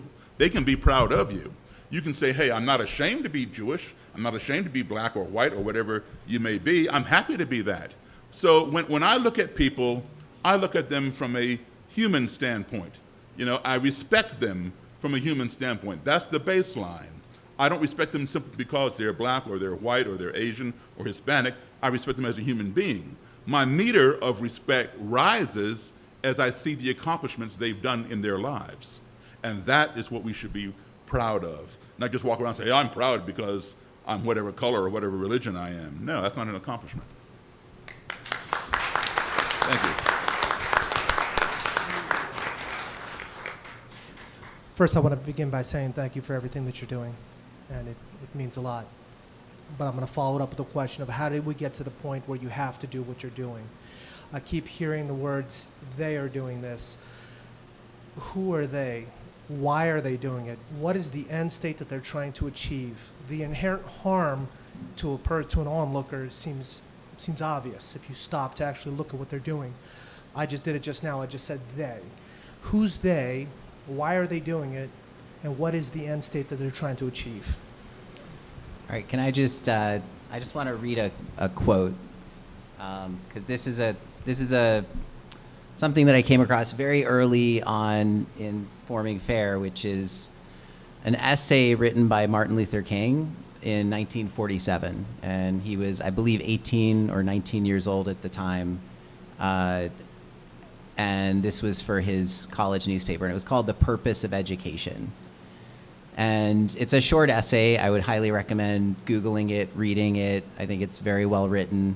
But the points that he made are, we must remember that intelligence is not enough. Intelligence plus character, that is the goal of true education. If we are not careful, our colleges will produce a group of closed-minded, unscientific, illogical propagandists consumed with immoral acts. Be careful, brethren, be careful, teachers. I would say that the reason that we are where we are today is because our higher education system decades ago lost its way. And I think that we have been producing people who are closed-minded and are intentionally closed-minded. And so rather than our colleges, and this is not universal, there are exceptions, there are plenty of good people coming out of college and university, there are plenty of good professors who are, I think, committed to teaching open-mindedness and lots of positive values. But I think overall the trend has been toward colleges and universities producing graduates who are closed-minded. And I think that a lot of us, and I think a lot of people looked at this and thought, well, people will grow out of it. But I think that the natural human condition is a closed-minded condition. I think that it's actually something that needs to be taught to be open-minded. And so I would say it's a failure of our higher education system. So I think any solution needs to address that as well. My concern, my fear as a parent is when I see this same approach of teaching people to be closed-minded coming to 5-year-olds, that really scares me, because it's bad enough that we're taking our best and our brightest in the higher education system and trying to turn them into closed-minded propagandists. But if we're now saying we want our 5-year-olds to be closed-minded, that's a whole nother story. I concur with Martin Luther King's quote that Brian just gave you, and I would also add another one. It's a quote by, some of you all might remember him, he's not on TV anymore, but he's still around, a mentalist named the Amazing Kreskin. And the Amazing Kreskin said, the worst thing education can do for you is to teach you what not to believe in. Yeah. I want to also tag in to this question too, because it's the they question, like who is they, right? Who are these people that are promoting this? Because, and again, I want to try to be generous here. I think there are a group of people largely at institutions of higher learning, at foundations, at arts and culture organizations who really think they're doing the right thing. I really believe that they think they're doing the right thing, and they've been given, they've been presented with a problem. So let's just say the lack of diversity, and here I'm talking about specifically racial diversity in a lot of large arts institutions over the years, for instance, right? So that's something that we have to address, right? We have to address that. And I think tactically what we're dealing with here is this rushed into a vacuum at exactly the moment that people really wanted to do good work in this area. And so it became the de facto way that we talked about it and that we did the work around all of these things. And I think part of what FAIR and other organizations, what RQ is trying to say is there's a different path, right? And to try to find that common ground of, I doubt there's anybody in this room who would disagree with a statement that says, we want more people to have the opportunity to follow the dreams that they want to follow, right? I doubt that you guys are all shaking your head, yes, right? We want to be able to do that. I think what the people on this panel believe is that this is the wrong tool for that.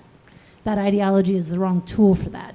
Liberal ideology is a much better tool for that, of helping people follow their dreams. And so we have to be able to clearly articulate the fact that we are not in opposition to the goal right? We're in opposition to the tactics and potentially in opposition to the ideological framework under which it's operating. And so when that starts to seep into different organizations, it's like when the word BIPOC it started kind of flipping up, right? No one asked for this word, but and I have black friends who use it and think it's helpful, and black friends who are like, this is the worst word ever, right? And so let's just have that conversation. But if someone who you trust and who you believe is not racist, and they have a position of authority, they're a foundation officer, they're a university president, and they start speaking like this, you're like, oh, well, I guess this is just how we say the things now to make sure that we're not racist, right? So a vacuum opened up, a need was there and is still there, right, to fight some of these things.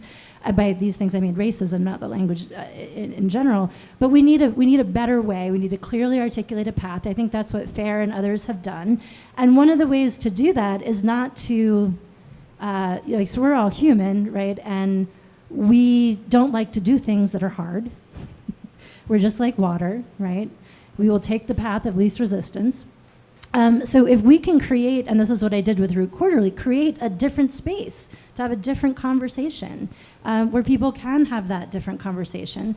And if it's more fun, right, than the other alternative, you're going to attract people into your movement, and you're going to attract people to your party. So when we talk at the Fair Arts meetings, one of the things we say is, let's build our own organizations. Let's create our own grant funds for artists that want to just create the work that they want to create. And let's have a better time while we do it. Let's have fun. Let's joke around with each other. Let's have music. Let's have parties. Let's have dinner clubs. Let's do the things that make us human and get together. So I think that that's out there is pretty loose sometimes. And it's a very vocal minority of people who are advocating for it. And we simply have to provide a different pathway with different tactics. Let me throw in my 2 cents on they. Depending upon, and I'll give you a true example, depending upon who you ask, who is they? If you ask Democrats, it's the Republicans. If you ask the Republicans, it's the Democrats. If you ask the white supremacists, it's everybody who's non-white. So they can be anybody. But one time, I've been doing this work now for almost 40 years in between music gigs. I'm a professional musician by trade. But one time I was driving around in my car, and I had a Klan leader in my car in the passenger seat. And we're driving around and we're talking. And the topic got on the subject of crime, black crime in particular. And I'd heard this before from many different white supremacists, and now he's saying it, because they all get the same memo, so to speak. And he was saying that, he said, well, they say all black people have a gene within them that makes them violent.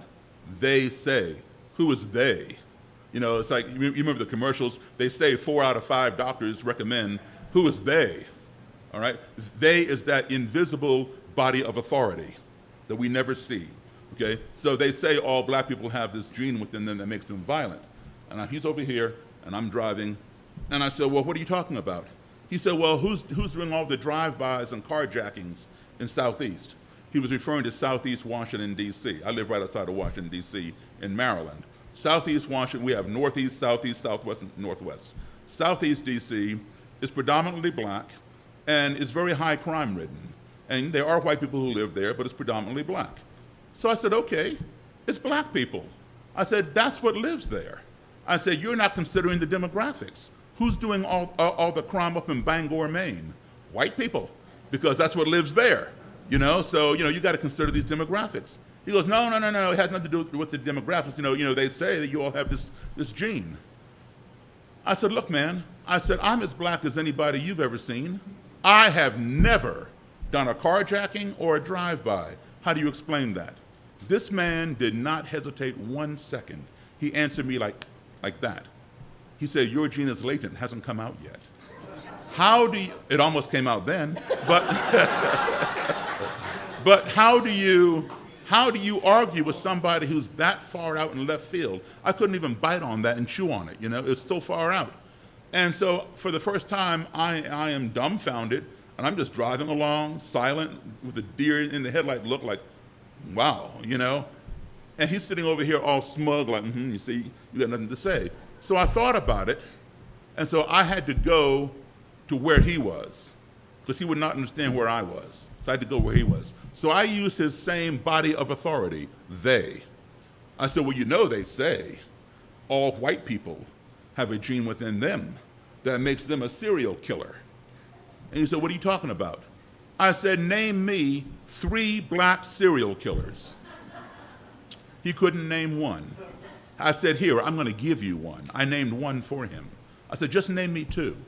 He couldn't do it. I said, Charles Manson, Jeffrey Dahmer, Henry Lee Lucas, John Wayne Gacy, Ted Bundy, David Berkowitz, son of Sam, Albert DeSalvo, the Boston Strangler, on and on. I said, son, they're all white. You are a serial killer. He says, Daryl, I've never killed anybody. I said, your gene is latent, hasn't come out yet. He said, well, that's stupid. I said, well, duh. I said, you're right. It is stupid. But it's no more stupid for me to say that about you than what you said about me. And he got very, very quiet. But I could tell his wheels were spinning in his head, and moments later he changed the subject, all right? But within 5 months, just based on that conversation alone, that man quit the Ku Klux Klan, and his robe and hood were the first robe and hood I ever received, and I got a ton of them now. Thank you. So that's my story about they.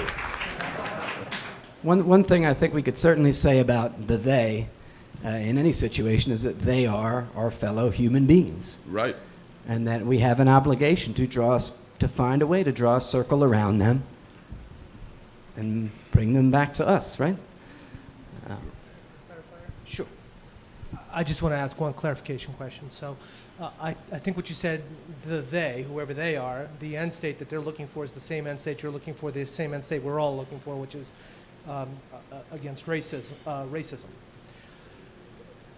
You had mentioned Marxist tactics and Marxist approaches. Are those just the tools, or are those tools being used to reach an end state that's above and beyond the one we just all agreed we want to reach? And I think I'm aiming, yeah. I'm going to be the dark cloud here. That wasn't a racial metaphor. And I got to tell you, as an academic, I've seen how the sausage is made.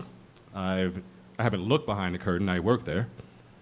And I can tell you that there are, I'll say, cynics and fools.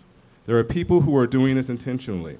Academia is a Trojan horse for people with Marxist ideas who want to implement them because, as Marx said, and Lenin, what we need is the long march through institutions. The long march through institutions, right? Education being the main one. That's why K through 12 is the most important battlefield in this culture war. And we need to be focusing on that. But anyway, I know people who are using academia as a Trojan horse. I know people who are activists disguised as professors. There are people who mean well, but there are also people like that. And there are also people like this. And I'll use a metaphor I just started using lately. I call it dump the board. I've known a couple of people in my life. I'm thinking of one from college right now. He's playing chess, and he realizes at some point there's no way he can win this game. So he dumps the board. He tosses it over. Because if I can't win, you can't either. I'm not going to give you the satisfaction of saying checkmate. I'm not going to do that. There are people in academia who I know, and I've known them for decades, who are convinced that the only way they can win is to do this. The only way they can win is lie, cheat, change definitions and not tell people, paint people as oppressor or oppressed. That's the only way they can do it because they have no confidence that they can win in this system. Once again, the professor who gave the speech, who's Japanese and tells black people they should speak a certain way and things like that, he is a first and foremost person like this, and when somebody asked him, well, isn't it okay that they want to succeed in the world and learn a standardized dialect of English because it might come in handy one day, right? And he said, No, that means they're selfish and immature because they want to succeed in this broken system. So I'm not gonna encourage that. All right? That's where we are right now. So yes, there are people who mean well, and there are people who very much do not. Right? And I'm doing my best to fight them, but it's hard to do by myself. So there's that. Just one thing I would say, even those activists think that they're doing God's work. I will just emphasize again, the activists think that they are doing good. And I think I would agree with Eric, they are not. They are definitely advocating for really bad ideas. But I do think that it's important to understand that there is a level of cynicism. I think that this is a worldview, this is an ideology that distorts morality. And I think that these are people who think that the way that they can save the world, their purpose in life, is to dismantle institutions and to bring about this systemic change. But I think that at its core, they think that they are doing good. So I don't think these are evil people. I think that they have embraced a really toxic and evil ideology. And it's easier to tear things down than to build them. Hi, everybody. I just wanted to say thank you so much. This has been incredible. So I really appreciate you taking the time. I'm really nervous. I didn't want to stand up, but there was the conversation of what do they look like? Who are they? I'm a they, I suppose. I spent 5 years on this campus, becoming completely indoctrinated with woke ideologies, for lack of a better term. I was about as extreme as you could possibly imagine. I led cancellation campaigns. I signed every petition I could find to get professors fired. I actually met and cried and sobbed and hung all over Angela Davis as I met her in this building. And she signed all of her books. I owned all of them. And eventually, over time, I started to have more exposure to kind of what was really going on. I graduated and went and taught CRT-style curriculums. I wrote a lot of those curriculums. I moved to New York City and was teaching about everything you could possibly imagine around gender, sexuality, race, in a very impoverished school in the Bronx. So I was very, very radical. And over time, these things started to not make so much sense to me anymore. And I found a number of people, actually including Jonathan Haidt and Pamela, who you mentioned before, who made time to actually speak with me while I was living in New York City, and over time had that exposure to different ideas, more persuasive ideas, more pro-human ideas. And I really do have that activist, obviously I'm a hipster, right? But I have that activist thing in me. But now I feel like I'm on the right track where I'm actually making a difference sorry, I'm getting a little emotional. But I participate with FAIR in Austin, Texas. And now I feel like we're really truly making a difference and truly empowering people the right way. So Thank you.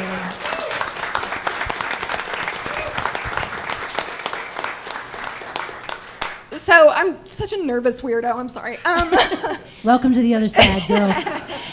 But I just wanted to say that because I think sometimes when you talk to people who are so far gone with this woke stuff, all of my friends still are very much steeped in all of this. I'm very lonely. But you're not beating a dead horse. They're not hopeless. They care a lot, and they want to do the right thing. So just give them some, just be patient. Provide them with the right information, the stuff that FAIR is talking about and has been brave enough to share. And just give them some time, because I was so mean to everybody that tried to help me and speak sense to me. In fact, I viciously went after people, and I very much regret it. A lot of professors on this campus, I hope, don't recognize me. But if you just take the time and give people patience and continue to do the work that you're doing, it can really make a difference and help people like me find the right path. So thanks.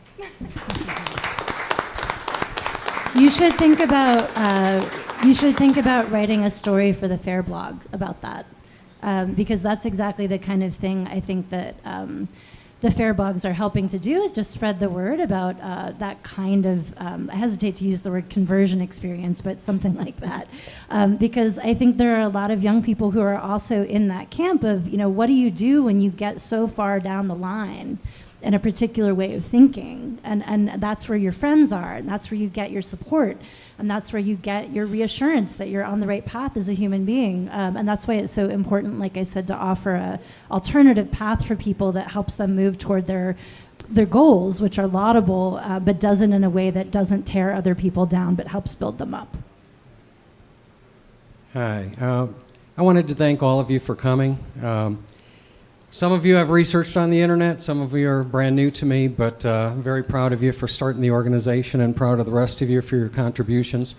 My name is Dr. Biff Baker. I'm a professor here at Metro State University, and I have students just like you who try to get rid of me sometimes. I generally teach freshmen. My degree's in business. I teach introduction to business, and I try to make it human, and I try to make it factual. So these two, they're two-pronged things, and I'm speaking more to you and probably being a sounding, echoing off of each of you.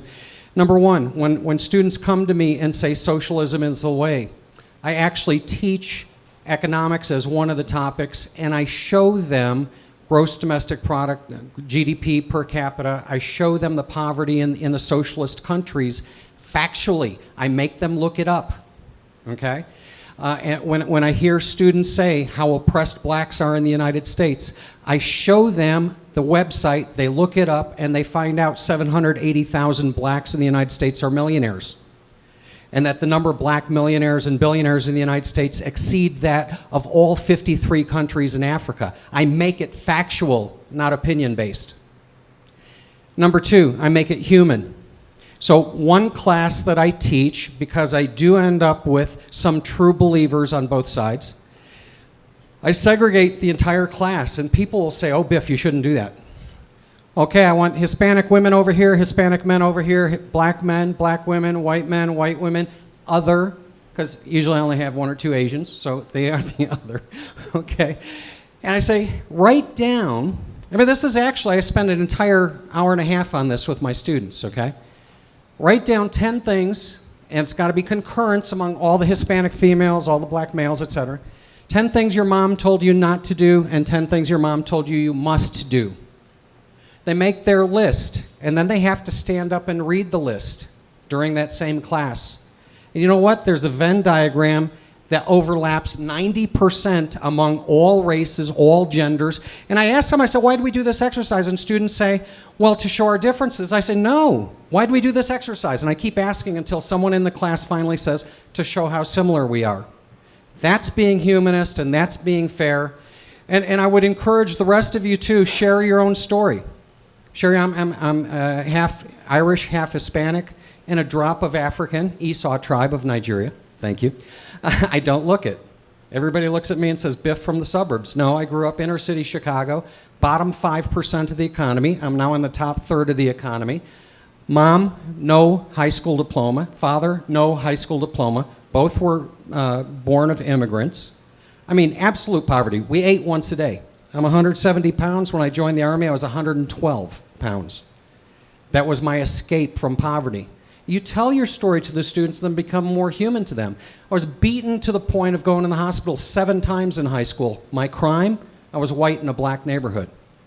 So I've had an experience like yours with black gang leaders instead of with leaders of the KKK. It's very, very similar, but if you tell your story, it becomes a lot more compelling.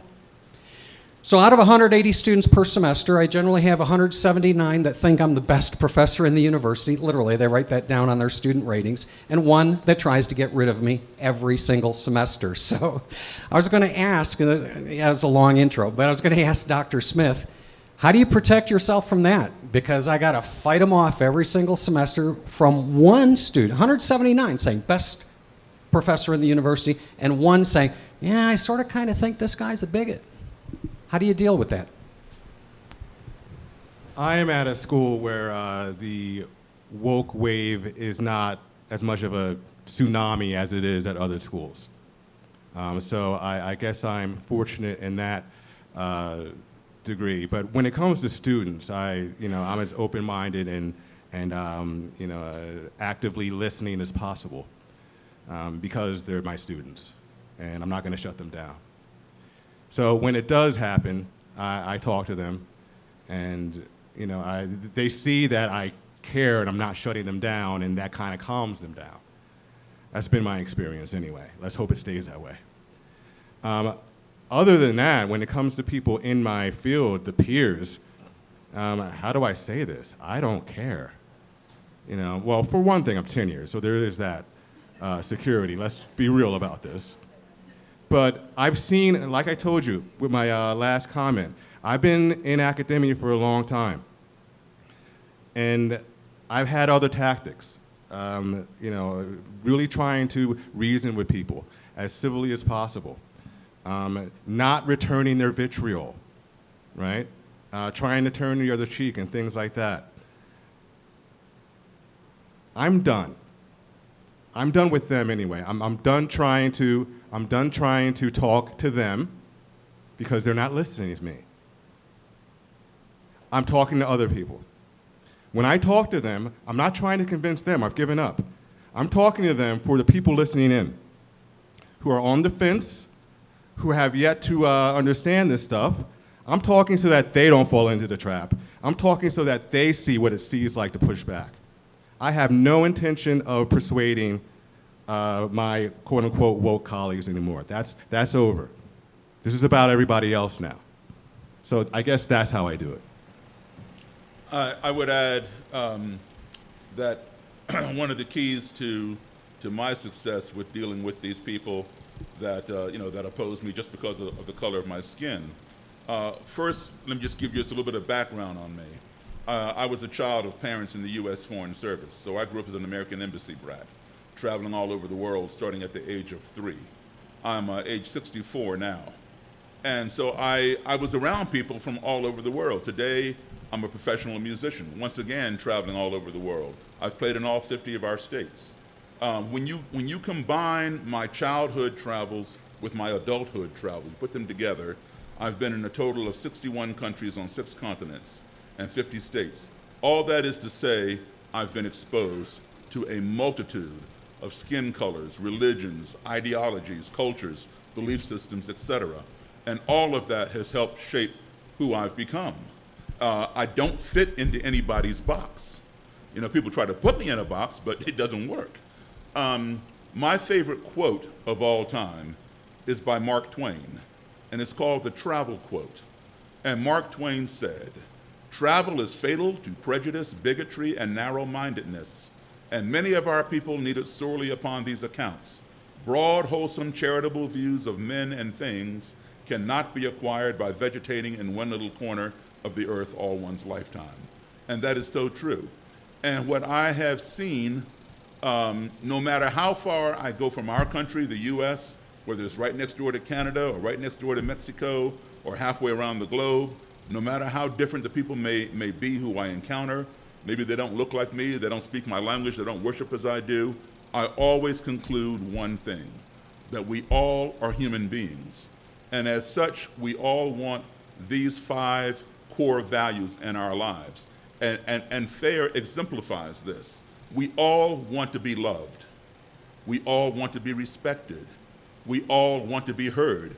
As Dr. Smith pointed out, he listens to his students, okay? We all want to be treated fairly and truthfully. And we all want the same things for our family as anybody else wants for their family. And if we can learn to apply those 5 core values, or any of those values, when we find ourselves in an adversarial situation, or in a culture or society in which we are unfamiliar, and it doesn't even have to be about race. It could be any other hot topic, say abortion, nuclear weapons, the last presidential election, the war between Russia and Ukraine, the war in the Middle East, global warming, whatever. You apply those values, I can guarantee you that your navigation will be much more positive and much more smooth. Now, first thing I would do with your students or whatever, establish something. Establish the difference between ignorance and stupidity. Some people define ignorance and stupidity as being synonymous. Okay, if that's what they want to define it as, that's fine. But make sure that you're clear on your definitions of it, all right? How I define each one is an ignorant person to me is someone who makes the wrong decision or a bad choice because he or she does not have the facts or the proper information to make the correct decision and a good choice. You can alleviate that ignorance by providing them with the correct information or the facts, or send them where they can find it, as you instructed them. Go look it up. All right. A stupid person is someone who has the facts, who has the correct information, and they still make the wrong decision or a bad choice. For example, let's say I have a room and I paint all the walls in the room and they're still wet, but I don't post any signs that say wet paint, stay off the walls. Anybody walking into that room is ignorant to the fact that these walls are wet. And I use the word ignorant not in the derogatory sense, but in the sense of being unaware. All right? So they might come in the room and lean up against the wall, and now they got paint on their clothes because they didn't know. I can cure that, because the cure for ignorance is education and exposure. I can post the signs that say wet paint, stay off the walls. I can stand in the doorway and tell each person entering that room, hey folks, I just painted these walls 10 minutes ago, gather around the center, keep away from the walls, they're still wet. Now everyone coming into that room has the facts, has the proper information to make the correct choice and a good decision, all right? But yet somebody still comes in and leans up against the wall, and now he wants to know, why is there paint on his clothes? It's because he's stupid. Okay, so bottom line, end of story, all right? So we can cure ignorance with education and exposure. Unfortunately, we cannot cure stupidity, because if you give somebody the education and the exposure and they fail to employ it, there's nothing you can do until they do decide to employ it. But don't give up on those people who we might consider to fall into that latter category. Just reprioritize them. Like Dr. Smith said, he's not dealing with the one that's confronting him. He's saying it for the others who might be on the fence, all right? And eventually, that person might find himself in a minority, and he might refocus and reconsider, what's been said. So you don't give up on him. Just move him down the list of priority and focus with those who are responding, who are at least listening, and then you work your way down to that person. There will always be people who will go to their grave being hateful, violent, and racist. I know many of them. I've sat with many of them who have changed. I've sat with many of them who didn't want to talk to me at all. Unfortunately, I've been in violent situations where I've had to hurt people and use violence because somebody tried to attack me, things like that. Those have been few and far between. Hopefully that will stay that way. But I'm well aware that there will be people who will never change. But you don't give up on them. You just kind of move them down the list until you can get to them. Thank you. All right. Well, thank you again, everybody. And we have some books here and some information if you want to get connected to your Colorado chapters. And our panelists will be around for a few minutes if you want to come up and say hello. Thank you all so much. Thank you.